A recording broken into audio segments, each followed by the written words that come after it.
The dust devils swirled across the platform of the Columbus, New Mexico train station on that scorching afternoon in August 1882. And Olivia Patterson stepped off the westbound locomotive with nothing but a worn carpetbag and the dress on her back. A faded blue gown that had once been beautiful, but now showed every mile of her journey from Philadelphia. She stood there on the wooden platform, squinting against the relentless sun, watching the other passengers disperse into the arms of waiting loved ones or stride purposefully toward destinations unknown. Her heart hammered against her ribs as she searched the sparse crowd for the face that matched the single tintype photograph she had clutched in her gloved hand for the past 3 weeks. The gloves, at least, were still presentable, though the fingers had been mended more than once. The advertisement in the Philadelphia Inquirer had been straightforward enough. Rancher in New Mexico territory seeking wife. Must be of good character and hardy constitution. Looks matter less than heart. She had penned her response with trembling fingers, knowing that her options in Philadelphia had dwindled to nothing after her father's death, had left her with debts she could never repay, and a boarding house mistress who was growing less patient by the day. Zachary Vaughn had written back within a month, his letters practical but not unkind. He owned a cattle ranch 15 miles outside of Columbus. He was 32 years old, never married, and willing to provide for a wife who could manage a household and did not mind the isolation of ranch life. He had sent travel money, enough for a third-class ticket and modest meals along the way. She had spent even less than he had provided, saving every penny she could, knowing that arriving as a burden would start their arrangement on the wrong foot. Now, as the crowd thinned and the afternoon stretched long, Olivia felt the first flutter of panic in her chest. What if he had changed his mind? What if he took one look at her travel-worn appearance and decided she would not do? She smoothed the faded fabric of her gown self-consciously, aware that the hem was dusty and the collar had gone limp in the heat. Miss Patterson. She turned at the sound of her name and found herself looking up at a man who was taller than she had expected, with sun-weathered skin and dark hair that curled slightly at the collar of his shirt.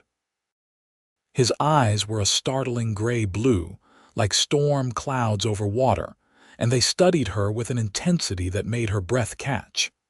"Mr. Vaughn," she managed, her voice dusty from the long train ride. He removed his hat, revealing more of that dark hair, and nodded. "I apologize for not being here when the train arrived. Had some trouble with a fence line this morning." His gaze traveled over her, not in the leering way she had feared, but with what seemed like genuine assessment. She braced herself for disappointment to cloud his features. Instead, his expression softened.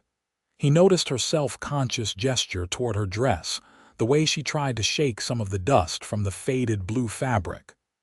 "I hope the journey was not too difficult," he said.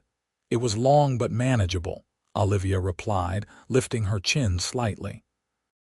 She would not start this with complaints. "I am grateful for your generosity in providing the fare." Zachary's eyes lingered on her dress again, and Olivia felt heat rise to her cheeks that had nothing to do with the New Mexico sun. She knew what he was seeing. The gown had been her mother's, altered to fit her smaller frame, and it had been fine enough 5 years ago. But time and wear had faded the blue to something closer to gray, and the fabric was thin in places, carefully patched where it had torn. "I know I am not much to look at after such travel," she said quietly, hating the way her voice wavered but determined to address what must be obvious to him. "I have other things in my bag, but they are no better. I spent most of what I had on my father's debts before I left Philadelphia. This dress and one other are all I have to my name, and neither is fit for meeting one's future husband." She held her breath, waiting for him to make his excuses, to tell her this would not work after all, that he needed a wife who could at least dress the part. Instead, Zachary Vaughn smiled, and it transformed his entire face, softening the hard lines that the sun and wind had carved there. "Then you are dressed perfectly for me," he said simply. "I am a cattleman, Miss Patterson, not a banker or a city gentleman. I have no use for fancy dresses or pretensions. What I need is someone real, someone who knows what it means to work and to make do. If you came here in faded calico, it tells me you are honest about who you are, and that matters more than all the silk in Santa Fe." Olivia felt something tight in her chest loosen, and to her horror, tears pricked at her eyes. She blinked them back rapidly. "That is kind of you to say. It is not kindness, it is truth." He gestured toward a wagon waiting at the edge of the platform. "Come on, let us get you out of this heat. We have a ride ahead of us, and I imagine you would like to see your new home." He picked up her carpetbag before she could protest, and she followed him to the wagon, acutely aware of the curious stares from the few people still lingering around the station. A mail-order bride was not an uncommon sight in these parts, she supposed, but it did not make the scrutiny any more comfortable. The wagon was sturdy but simple, pulled by 2 horses that looked well cared for. Zachary helped her up onto the bench seat with a hand that was calloused but gentle, then climbed up beside her. The proximity made her heart race. She had agreed to marry this man, to share his home and his life, and she knew so little about him beyond what could be contained in a few letters. As they left Columbus behind, the landscape opened up before them in a way that made Olivia catch her breath. She had never seen so much sky, so much open land. The mountains rose in the distance, purple and hazy in the afternoon heat, and the desert stretched between them and those peaks, dotted with scrub brush and the occasional twisted tree. "It is different from Philadelphia," Zachary said, and there was a question in his voice. "Very different," Olivia agreed, "but not in a bad way. It is beautiful in its own right." He glanced at her with what might have been approval. "Most folks from back east think it is just empty and harsh." "I suppose it is harsh," Olivia said carefully, "but empty? No. There is too much space for it to be empty. It is full of sky and distance." She paused, then added, "My father used to say that people mistake silence for emptiness, but they are not the same thing at all." "Your father sounds like he was a wise man." "He was a professor of literature," Olivia said softly. "He loved words and ideas. He was not, however, very practical about money, which is how I found myself in the position of answering your advertisement." She had not meant to be so blunt, but exhaustion was making her loose-tongued. To her relief, Zachary did not seem offended. "We all have our strengths and weaknesses," he said. "I am good with cattle and land, less good with paperwork and figures. My books are a mess, to be honest. I was hoping a wife might help with that side of things." "I can do that," Olivia said quickly. "I kept my father's accounts for years. I am quite good with numbers when I need to be." They fell into a comfortable silence after that, the wagon wheels creaking rhythmically as the horses plodded along the dusty road. Olivia found herself studying Zachary from the corner of her eye, taking in details she had not noticed before. His hands on the reins were confident and steady. His profile was strong, with a straight nose and a firm jaw. He was handsome in a rugged way that was entirely different from the pale scholars and merchants she had known in Philadelphia. "Tell me about the ranch," she said after a while, wanting to break the silence before it became awkward. Zachary's expression lightened. "It is called the Broken V Ranch. I have about 1,500 acres, mostly grazing land. I run about 300 head of cattle, though the numbers fluctuate depending on the year. I have a house, a barn, corrals, and a few outbuildings. There is a creek that runs through the property, which is vital out here." I have 3 men who work for me regularly, good men. They have their own bunkhouse, so you would not need to worry about privacy. You do all the cooking for them. Right now, yes, and it is terrible, he admitted with a self-deprecating smile. Another reason I thought a wife would be a practical addition to the household.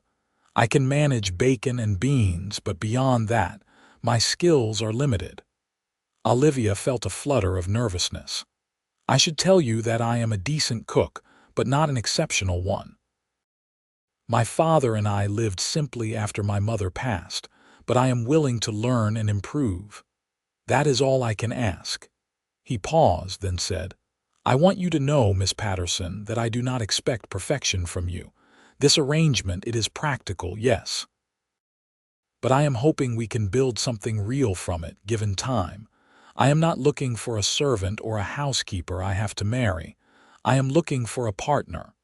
The sincerity in his voice made Olivia's throat tight. I want that too, she said quietly. I will confess that I was frightened, coming here. Frightened that you would find me lacking or that we would not suit at all. When you saw my dress, I thought that I would judge you for something that does not matter. He shook his head. I grew up poor, Miss Patterson. My father was a ranch hand who drank away most of what he earned. My mother took in laundry to keep us fed. I bought my first 100 acres with money I saved working cattle drives for 5 years, sleeping on the ground and eating dust. I know what it means to have nothing. I know what faded dresses and patched shirts represent, and it is not shame. It is survival and dignity in the face of hardship. Olivia looked at him fully then, seeing him with new eyes. Thank you for telling me that. We should be honest with each other if this is going to work, Zachary said. So let me ask you plainly. Are you here just because you had no other choice, or are you willing to give us, a real chance? The question hung in the air between them, heavy with importance. Olivia considered it carefully before answering. I will not lie and say I had many options. But I could have found work as a seamstress or taken a position as a governess. It would have been miserable, and I would have been at the mercy of employers who might or might not be kind, but I could have survived. I chose this because your letters seemed honest and because you offered something different, a chance to build something rather than just endure. So yes, I am willing to give this a real chance. Zachary nodded slowly, and something that might have been relief crossed his features.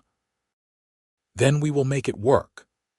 The sun was lowering toward the western horizon when they finally turned off the main road onto a narrower track that led through a stand of cottonwood trees. Beyond them, Olivia could see buildings, a house painted white but weathered by sun and wind, a large barn with a faded red roof, corrals made of rough-hewn wood, and several smaller structures. This is it, Zachary said, and there was pride in his voice. The broken V.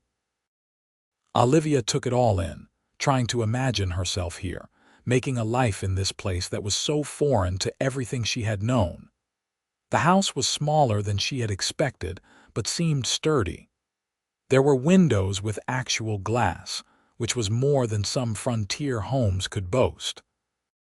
A covered porch ran along the front, and she could see a rocking chair there, weathered but inviting. As the wagon rolled into the yard, 3 men emerged from the barn, clearly curious about the new arrival. They were younger than Zachary, she thought, probably in their early 20s, and they removed their hats respectfully as the wagon came to a stop.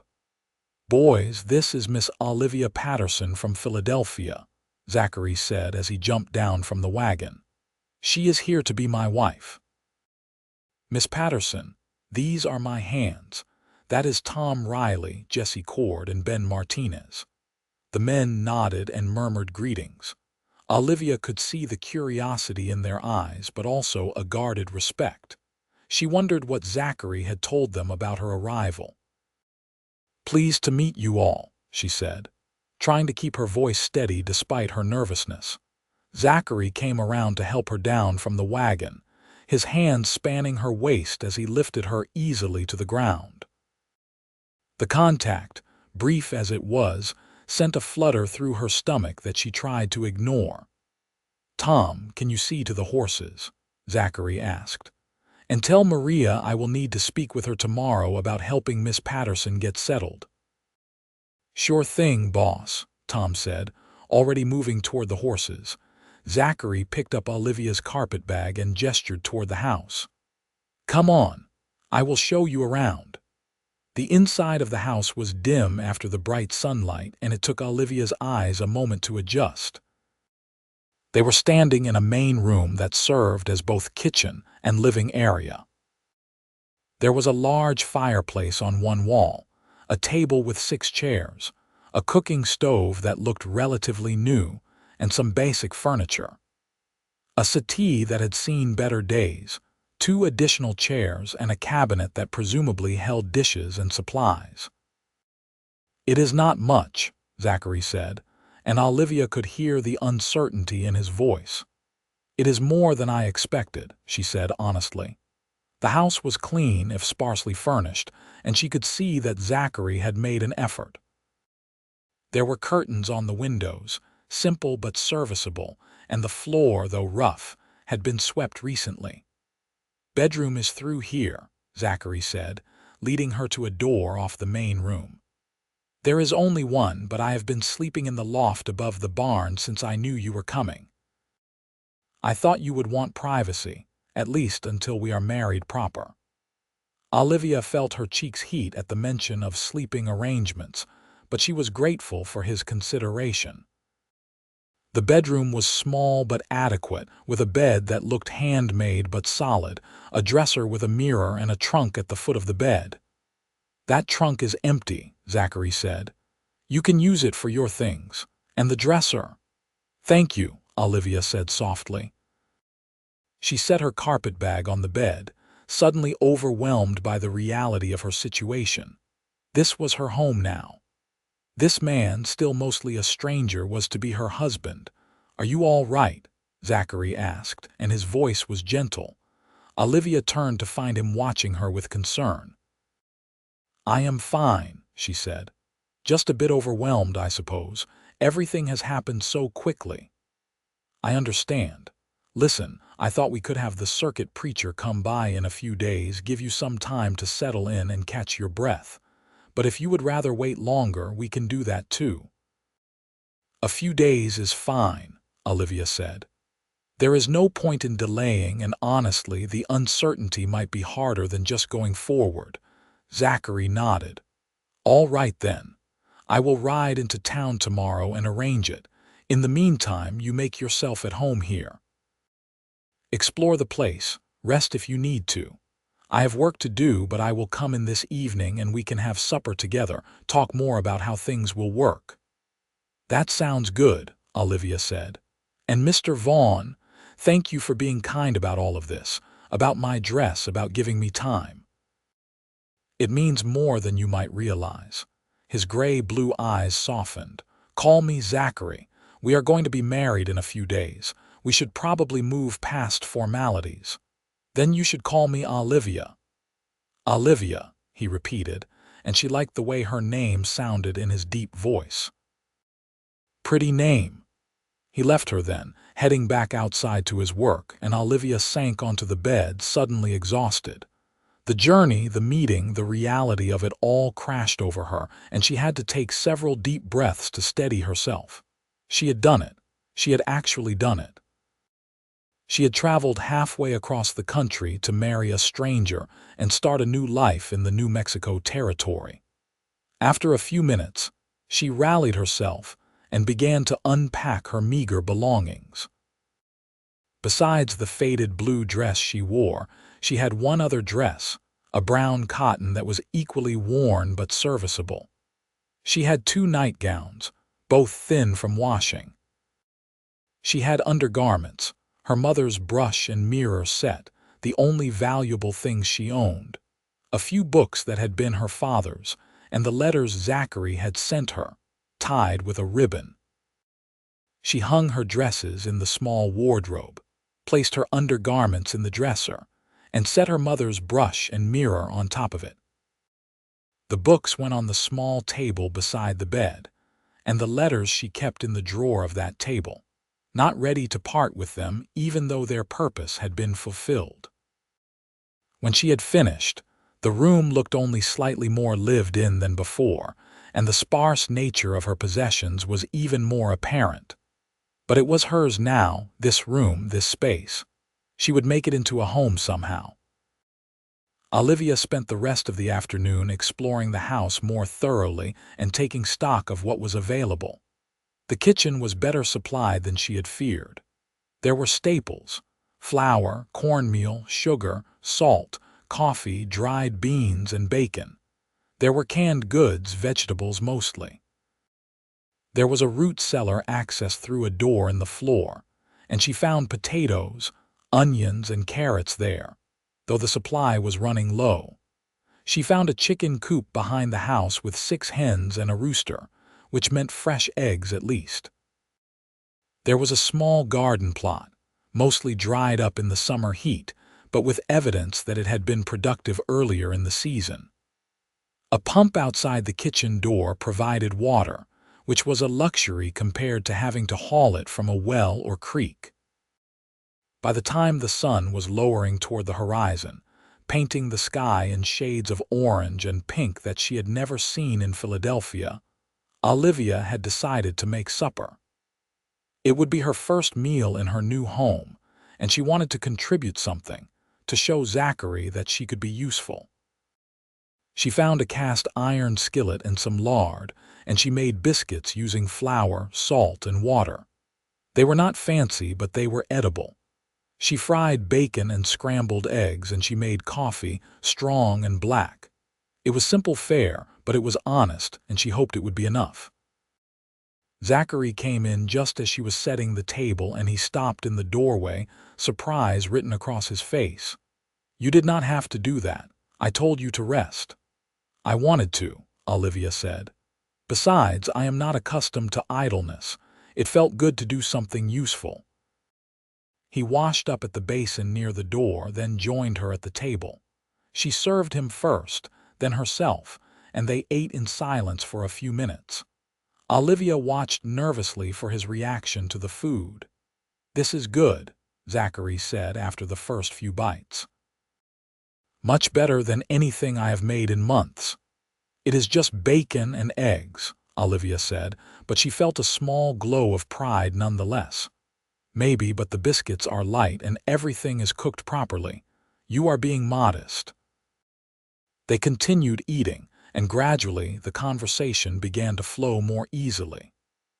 Zachary told her about the ranch, about the challenges of raising cattle in this climate, about his hopes for expanding the herd and maybe buying adjacent land if it ever came available. Olivia told him about Philadelphia, about growing up as a professor's daughter, about the world she had found in books when the real world became too difficult. "I have always loved reading," Zachary admitted, "but I never had much schooling. Most of what I know I taught myself. My father always said that self-taught people often learn the most because they are driven by genuine curiosity rather than obligation," Olivia said. "What do you like to read?" "Whatever I can get my hands on, to be honest. I have a few books, but they are well worn from rereading. Newspapers when I can get them. I like to know what is happening in the world beyond this ranch." "I brought some of my father's books," Olivia said. "You are welcome to them. There is some Shakespeare, some poetry, a volume of Emerson's essays." Zachary's eyes lit up. "I would like that." "Thank you." After supper, they walked outside together, and Olivia got her first real look at the ranch in the softening light of evening. The land stretched away in all directions, rolling slightly, dotted with brush and grass. The cattle were visible in the distance, dark shapes against the golden land. The sky above was enormous, already beginning to show stars as the light faded. "It is so quiet," Olivia said softly. "Does it bother you?" "No," she said, and realized it was true. It is different from the city, but not unpleasant. You can hear things here that you never could there. The wind, the insects, the cattle. They stood there together, not touching but close enough that Olivia was aware of his presence, his warmth. There was something peaceful about this moment, she thought. Something that felt right despite how strange everything was. "I am glad you are here," Zachary said quietly. "I know this is not what you probably imagined for your life, but I am glad nonetheless." "I am glad too," Olivia said, and found that she meant it. Frightened still, but glad. "We will figure it out together," he promised. The circuit preacher arrived 3 days later, a jovial man named Reverend Thompson, who had been making rounds through the territory for 15 years and had performed more marriages than he could count. He arrived in the morning, and by noon, Olivia and Zachary were married in the main room of the ranch house, with Tom, Jesse, and Ben serving as witnesses. Olivia wore her faded blue dress, the better of her two options, and Zachary had clearly made an effort as well, wearing clean trousers and a shirt that looked newly pressed. He had shaved, and his dark hair was still damp from washing. The ceremony was brief and simple. They exchanged vows that were traditional and solemn, promising to love and honor each other for as long as they both lived. When Reverend Thompson pronounced them man and wife, Zachary leaned down and kissed Olivia gently on the lips, a chaste kiss that nevertheless made her heart race. "Congratulations," the Reverend said warmly. "May you have many happy years together." The hands congratulated them as well, and then Reverend Thompson was on his way, needing to reach another homestead before nightfall. The hands returned to their work, leaving Zachary and Olivia alone in the house, suddenly and officially married. "Well," Zachary said, and Olivia could hear the nervousness in his voice that matched her own. "I suppose that is done." "I suppose it is," Olivia agreed. They looked at each other and then, unexpectedly, they both laughed, the tension breaking. "I feel like I should have planned something more," Zachary said. "Some kind of celebration or special meal." "We have the rest of our lives for celebrations," Olivia said. "Today, let us just be ourselves and see how we manage." "That sounds reasonable." They spent the day working together, falling into a rhythm that surprised Olivia with its ease. She made bread while Zachary worked on mending some tack. They ate lunch together, simple sandwiches and coffee. In the afternoon, she helped him with the ranch accounts, going through the ledgers and making sense of his somewhat chaotic record-keeping. "You were right about being good with figures," Zachary said, watching her work. "You have made sense of this in an hour better than I have in months." "It is just a matter of organization," Olivia said, but she was pleased by his praise. "If you show me what needs to be tracked, I can set up a system that will be easier to maintain." "That would be helpful. I hate this part of running the ranch." As evening approached, Olivia found herself growing increasingly nervous about the night to come. They were married now, and the sleeping arrangements would necessarily change. Zachary had moved his things back into the house that morning, and his belongings were now in the bedroom alongside hers. She made supper, a stew using some of the vegetables from the root cellar and dried beef. She made more biscuits and even attempted a simple cake using the last of the sugar and some preserved fruit she had found. The cake was not perfect, but it was serviceable, and it felt important to mark the day somehow.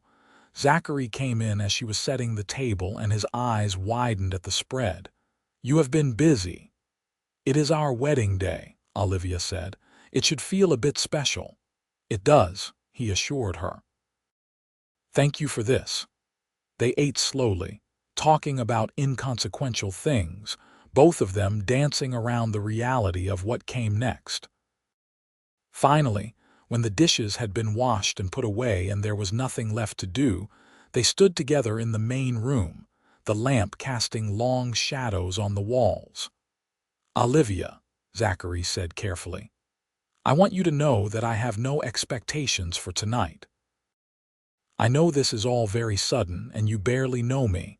I am content to let things develop naturally between us without pressure." Olivia felt relief wash over her, followed quickly by a strange disappointment that she did not entirely understand. "That is kind of you," she said. "I mean it. We are partners first. Everything else can come in time." They went to bed on opposite sides of the mattress that night, both of them stiff and self-conscious. Olivia lay in the darkness, acutely aware of Zachary's presence beside her, of his breathing, of the warmth of him. She had expected to lie awake for hours, her mind racing, but the exhaustion of the past few days caught up with her, and she fell asleep sooner than she would have thought possible. Over the next several weeks, Olivia settled into life on the Broken V Ranch with a determination that surprised her. She had expected to feel lost and overwhelmed, but instead she found purpose in the work. There was always something that needed doing, and she threw herself into it all. She took over the cooking, not just for herself and Zachary, but for the hands as well. She learned to make large quantities of beans, biscuits, cornbread, and stew. She experimented with what was available, making meals more varied and palatable than the simple fare they had been eating. The men were grateful and showed it in their respectful demeanor and occasional words of thanks. She cleaned the house thoroughly, scrubbing floors and windows, airing out musty corners, and making the space feel more like a home. She sewed curtains from flour sacks, carefully bleached and dyed with local plants to create a soft yellow color. She mended Zachary's shirts and the hands-worn clothes, her needle flying through fabric in the evenings while Zachary read aloud from one of her father's books. She tended the vegetable garden, coaxing life back into the dry soil with careful watering and attention. She learned to milk the cow that Zachary bought from a neighbor, and she made butter and cheese, skills she had known in theory but never practiced. She gathered eggs from the chickens and learned to watch the sky for hawks. Zachary, for his part, was endlessly patient with her questions and mistakes. He taught her about the land, about reading weather signs and knowing when cattle were sick. He showed her how to ride one of the gentler horses so that she could explore the ranch on her own. He praised her efforts and thanked her for her contributions, never taking her work for granted. They grew comfortable with each other in those weeks, the initial awkwardness fading into something warmer. They talked in the evenings about everything and nothing, sharing stories from their pasts, discussing their hopes for the future. They learned each other's habits and preferences, the small details that make up a life shared. But they still maintained a careful distance physically, both of them hesitant to push beyond the boundaries they had established that first night. They slept in the same bed but did not touch beyond accidental brushes of hands or arms. They were affectionate in small ways, a hand on a shoulder, a smile across the room, but nothing more. Olivia found herself thinking about this more and more as time passed. She had grown genuinely fond of Zachary, had come to admire his work ethic, his kindness, his dry sense of humor. She found herself watching him when he was unaware, noticing the strength in his arms as he worked, the way his eyes crinkled when he smiled, the gentleness of his hands with the animals. She wanted more than fondness, she realized. She wanted the intimacy that should exist between husband and wife. But she did not know how to bridge the gap, how to signal that she was ready for that step without seeming too forward. The opportunity came unexpectedly on a warm evening in late September. They had been married for nearly 6 weeks, and Olivia had spent the day making preserves from wild berries she had gathered. The kitchen was hot from the stove, and she was flushed and tired when Zachary came in for supper. He stopped in the doorway, looking at the rows of jars cooling on the table, the steam still rising from them. "You have been busy," he said, admiration clear in his voice. "I wanted to put up as much as I could before winter," Olivia said, wiping her forehead with the back of her hand. "There are still more berries out there if I can get to them tomorrow." "I will take you," Zachary offered. "We can make a day of it, bring a picnic lunch." "That sounds lovely," Olivia said, smiling at him. They ate a simple supper of cold meat and bread, both of them too tired for anything elaborate. Afterward, instead of settling into their usual evening routine, Zachary suggested they sit outside on the porch to catch the cooler evening air. They sat together on the steps, watching the sun set in a blaze of orange and red. The cattle were distant dark shapes, and somewhere a coyote called, the sound lonely and wild. "Are you happy here?"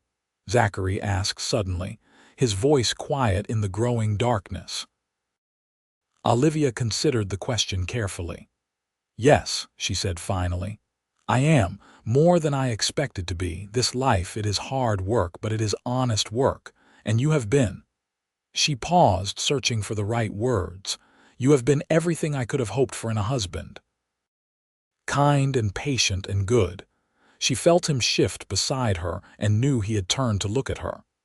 "I am glad," he said, "because I have been thinking about how lucky I am that you answered my advertisement. You have made this place a home, Olivia. You have made my life better in ways I did not even know it was lacking."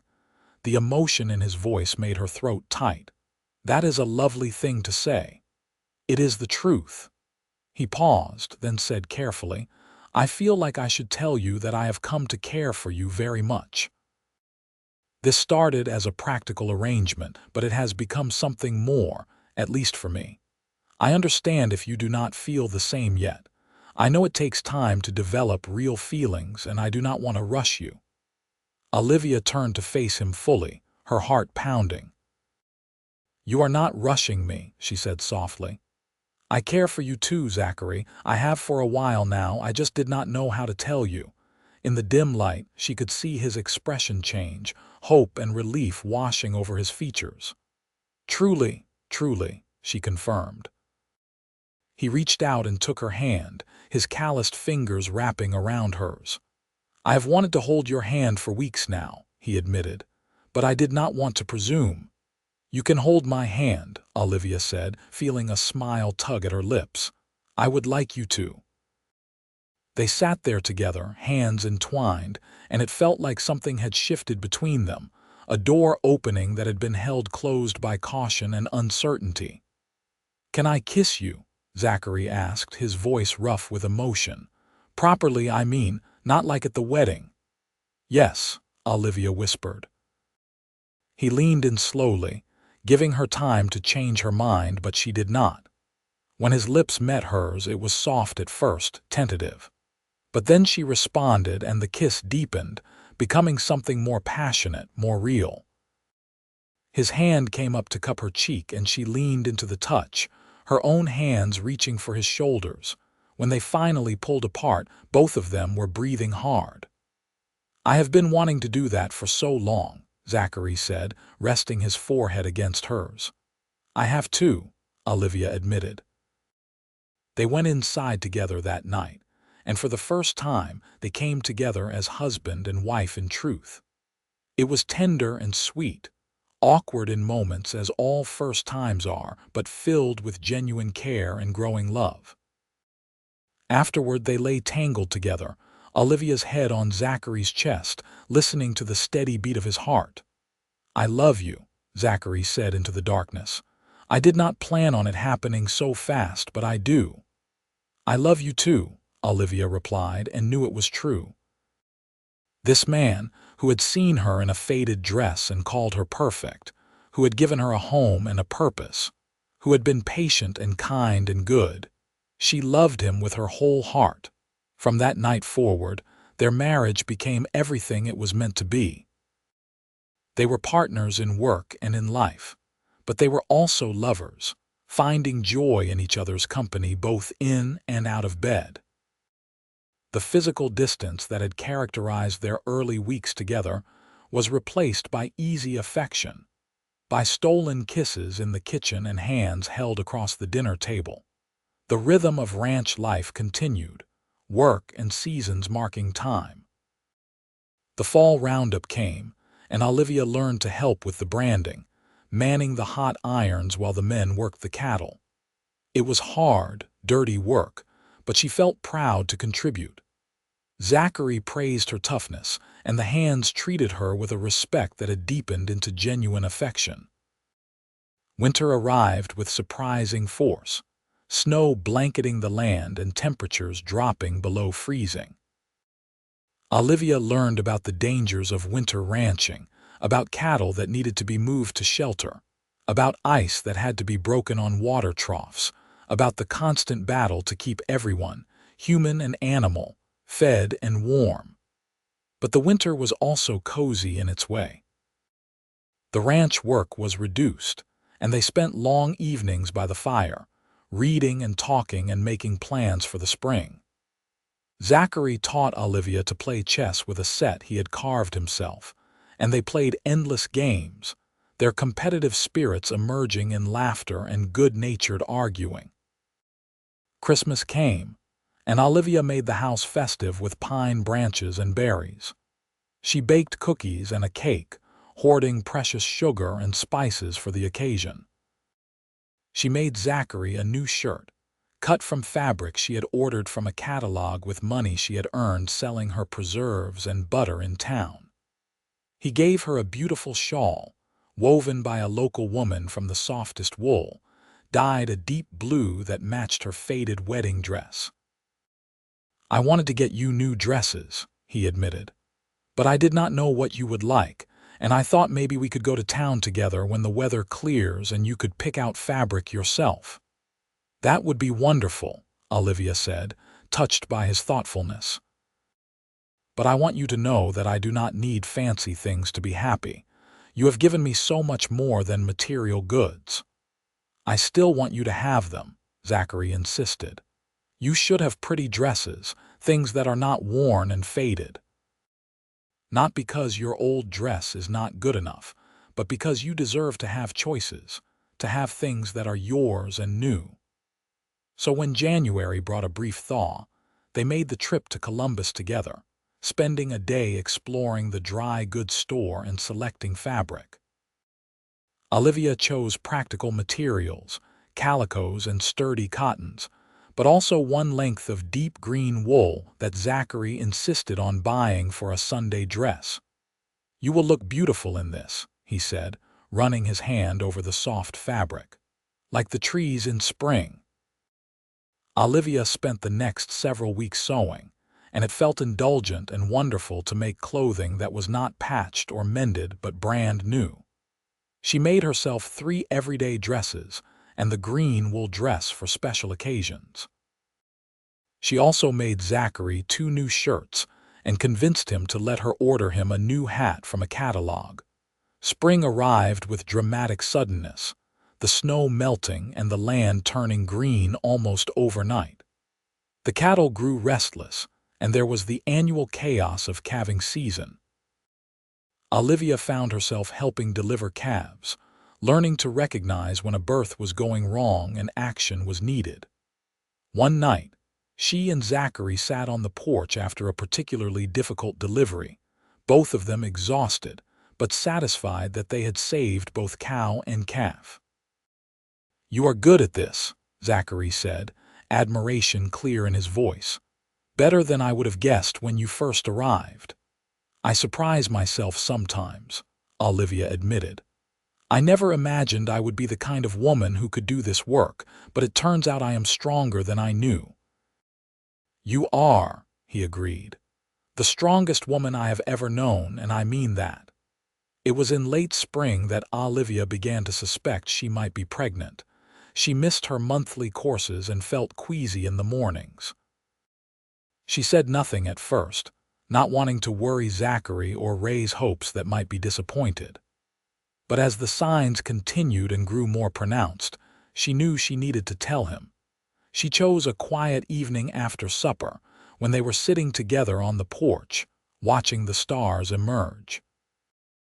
"Zachary," she said softly, "I have something to tell you." He turned to her immediately, concern crossing his face. "What is it? Are you all right?" "I am fine," she assured him. "Better than fine. I think I am with child." His expression went from concern to shock to absolute joy in the space of a heartbeat. "Truly, are you certain?" "As certain as I can be without seeing a doctor. All the signs are there." He pulled her into his arms, holding her tightly. "A baby," he said, his voice thick with emotion. "We are going to have a baby." "Are you happy?" Olivia asked, even though she could feel his joy radiating from him. "Happy does not even begin to cover it," Zachary said. "I am overjoyed, terrified but overjoyed." "I am terrified too," Olivia admitted. "I do not know the first thing about babies." "We will figure it out together," Zachary promised. "Just like we have figured out everything else." They made the trip to see the doctor in Columbus the following week, and he confirmed what Olivia had suspected. She was indeed pregnant, about 3 months along, and if all went well, the baby would arrive in late autumn. Zachary immediately became protective to the point of hovering. He did not want Olivia doing heavy work, did not want her lifting anything substantial, barely wanted her walking out to the chicken coop alone. Olivia found it endearing and frustrating in equal measure.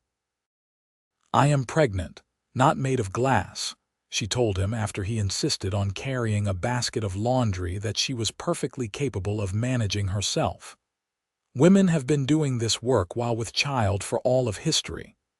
"I know," Zachary said, looking sheepish. "I just worry." "You are precious to me, and so is this baby." "And we will both be fine," Olivia assured him.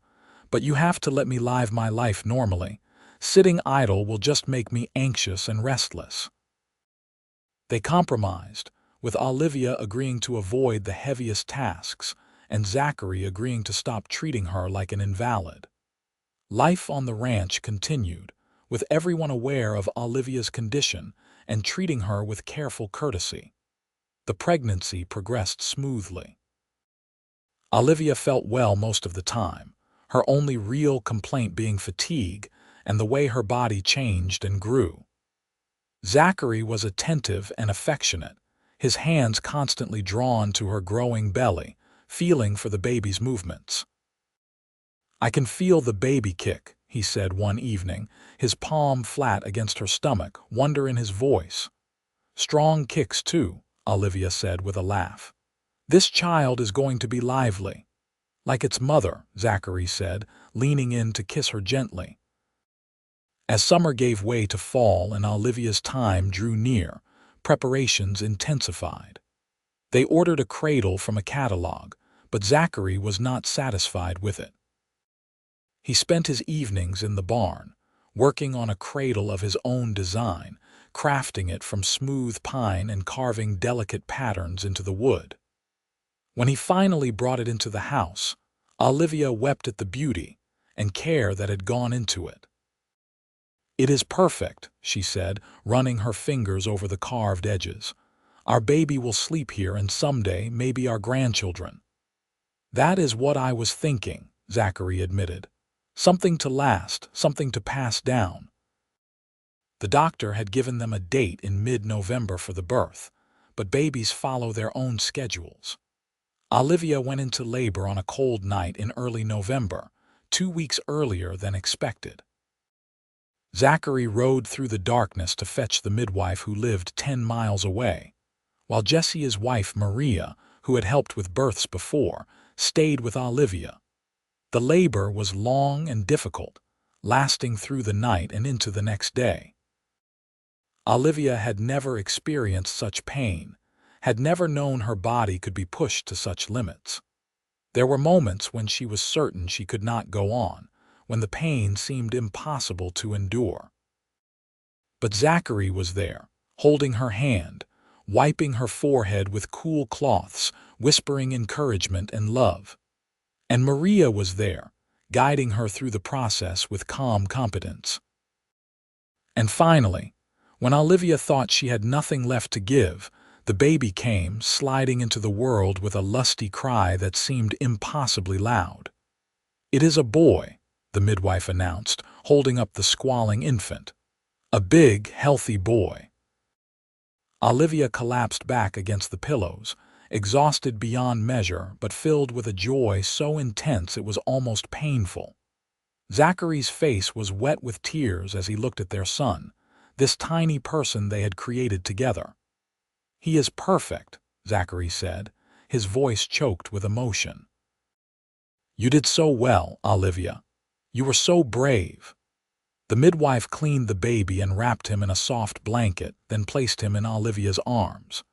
She looked down at his tiny face, his dark hair, his perfectly formed fingers, and felt love surge through her with an intensity that took her breath away. "Hello, little one," she whispered. "We have been waiting for you."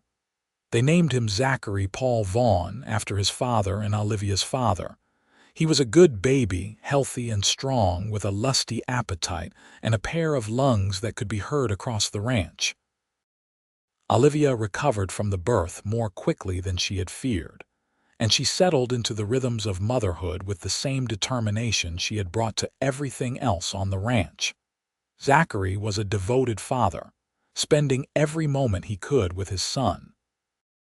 He held the baby while Olivia cooked, walked the floor with him when he cried at night, talked to him constantly even though the baby was far too young to understand. "You are going to teach him everything, are you not?"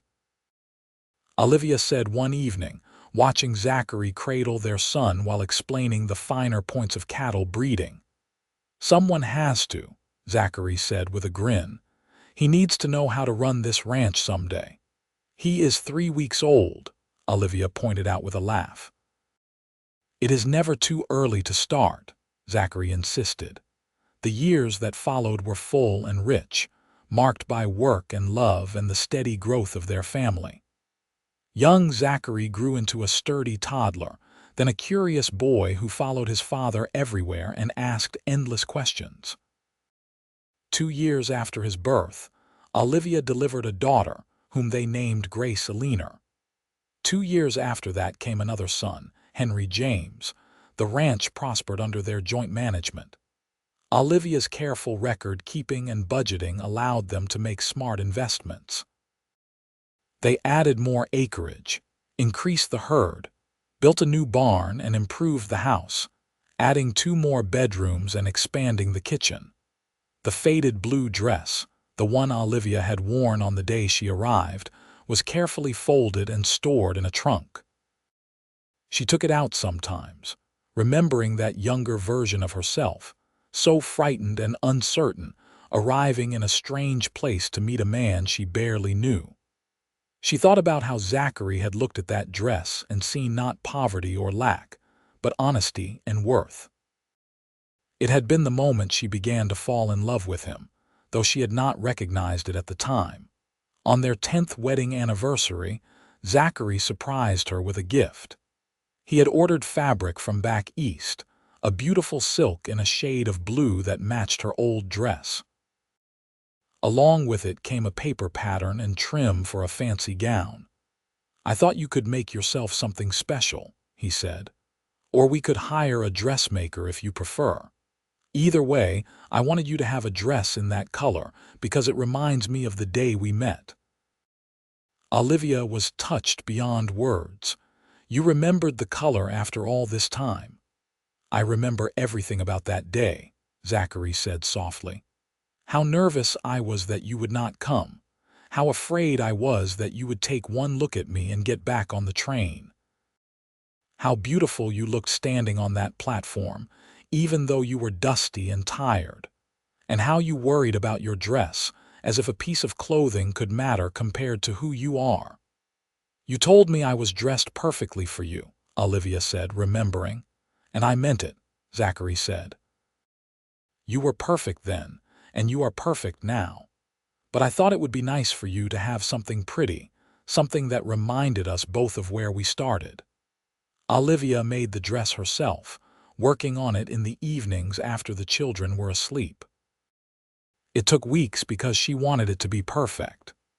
When it was finished, it was the most beautiful garment she had ever owned, with fitted bodice and full skirts, delicate buttons and lace trim. She wore it to church the following Sunday, and the compliments were many. But the one that mattered most was the look on Zachary's face when he saw her in it, the way his eyes lit up and softened at the same time. "You are the most beautiful woman I have ever seen," he said, and she knew he meant it. Their children grew, each one unique and cherished.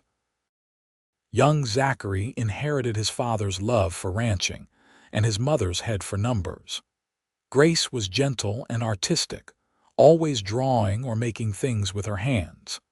Henry was adventurous and bold, constantly getting into mischief but impossible not to love. Olivia sometimes looked at her life and marveled at how different it was from what she had imagined in Philadelphia all those years ago.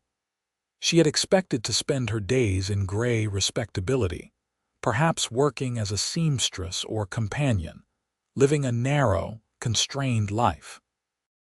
Instead, she had found herself in the vastness of New Mexico, had learned to be strong and capable in ways she never knew were possible.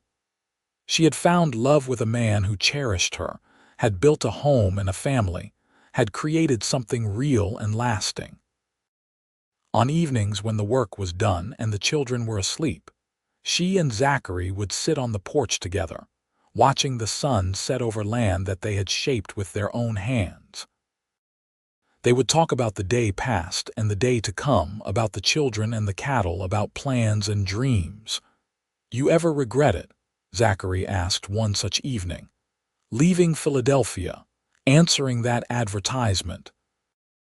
Olivia looked at him, at the man who had seen her worth when she felt worthless, who had built a life with her from nothing but hope and hard work. She thought about the scared young woman who had stepped off that train in a faded dress, and the woman she had become. "Not for a single moment," she said truthfully. "This life, our life together, it is more than I ever dreamed possible. You gave me a home when I had none, purpose when I felt lost, and love that has been the foundation of everything good." Zachary reached for her hand, linking their fingers together the way he had done countless times over the years. "You gave me all of that too," he said quietly. "I thought I just needed help with the ranch, someone to cook and keep house. I did not know I needed a partner, a true companion. I did not know how lonely I was until you arrived and filled all the empty spaces." They sat in comfortable silence, hands entwined, watching the stars emerge in the vast New Mexico sky. The house behind them was filled with the sounds of sleeping children, evidence of the life they had built. The ranch spread around them, prosperous and well-tended, a testament to their combined efforts. Years continued to pass, marked by the rhythm of seasons and the milestones of their children's lives. Young Zachary grew into a capable young man who took on more and more responsibility for the ranch. Grace developed a talent for painting, selling her landscapes of the New Mexico territory to admirers as far away as Santa Fe. Henry eventually followed his adventurous spirit to become a surveyor, mapping the changing territories of the West. As Olivia and Zachary grew older, their love deepened in the way that only long years together can create.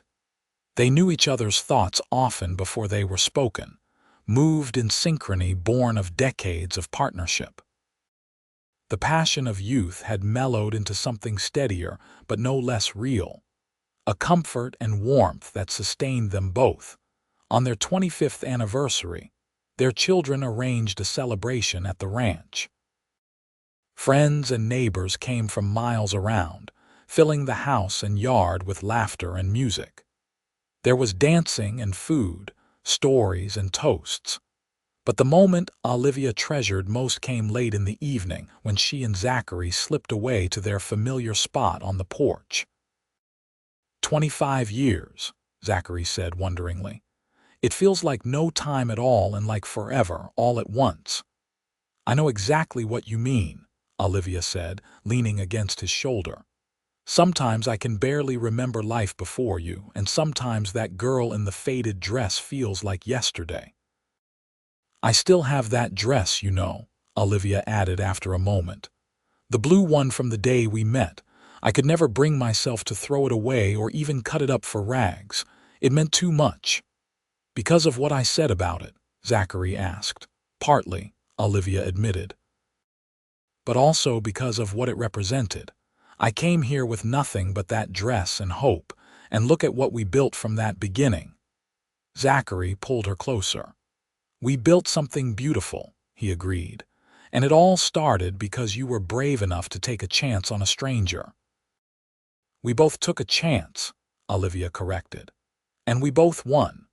More years passed, bringing grandchildren who filled the ranch with new energy and joy. Olivia delighted in teaching her grandchildren the same things she had learned herself years ago, passing down knowledge and stories. Zachary, now silver-haired but still strong, took the grandsons and granddaughters out to see the cattle to learn about the land, continuing the legacy. Young Zachary married a capable woman named Sarah who reminded Olivia of herself at that age, determined and willing to work hard. They took over most of the day-to-day running of the ranch, though Olivia and Zachary remained involved, offering advice and help when needed. Grace married a merchant from Columbus and had 3 children who visited the ranch often. Henry married late, to a woman he met on one of his surveying expeditions, and they settled in Colorado but made the journey south every year for holidays. As Olivia moved through her 60s and then her 70s, she sometimes reflected on the extraordinary journey of her life. She had outlived many of her contemporaries, had seen the territory of New Mexico become a state, had watched the wild frontier of her youth become more settled and civilized. The railroad that had brought her to Columbus now had multiple lines crisscrossing the state. Automobiles, those strange modern contraptions, were beginning to appear even in rural areas. But through all the changes, the ranch remained, and so did her love for Zachary. They were old now, moving more slowly, dealing with the various aches and pains that age brings. But their hands still found each other, their eyes still met with understanding, and their love remained the bedrock of their lives. On a warm spring evening in 1932, 50 years after Olivia had first stepped off that train in Columbus, she and Zachary sat on their porch one last time together. He had been ill, his heart weakening, and they both knew that their time together was drawing to a close.